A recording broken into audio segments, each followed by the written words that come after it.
فکریں ہیں۔ یزید کی فکر کیا تھی؟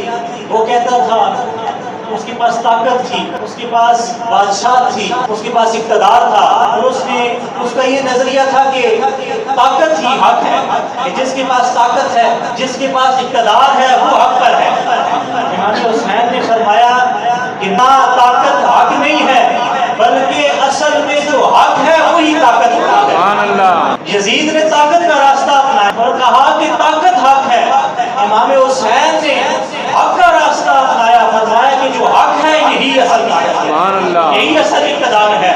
اور آج 1300-1400 صدیاں بیت چکی ہیں، آپ بھی دیکھیں کہ کیا طاقت حق تھی یا حق کی طاقت ہے؟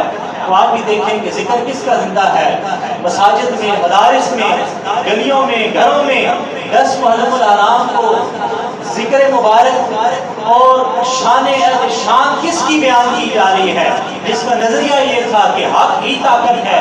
اللہ تبارک و تعالیٰ کی راہ میں اور اس کی قائم کردہ شریعت میں اگر یزید اس کو چینج کرنا چاہتا ہے تو پھر وہ حق پر نہیں ہے، بلکہ وہ اللہ تبارک و تعالیٰ کے حکم سے عبرداری کر رہا ہے۔ اس کو روکنے کے لیے آپ نے راہ عزیمت کا راستہ اختیار کیا، اور صرف خود ہی نہیں بلکہ اپنے گھر والے ان کا سارا قربان کر دیا، اپنے دوست احباب اور آپ کے رفقا جن کو 72 تن کہا جاتا ہے، وہ عظیم قربانیاں پیش کی حضرت امام حسین رضی اللہ تعالیٰ عنہ نے۔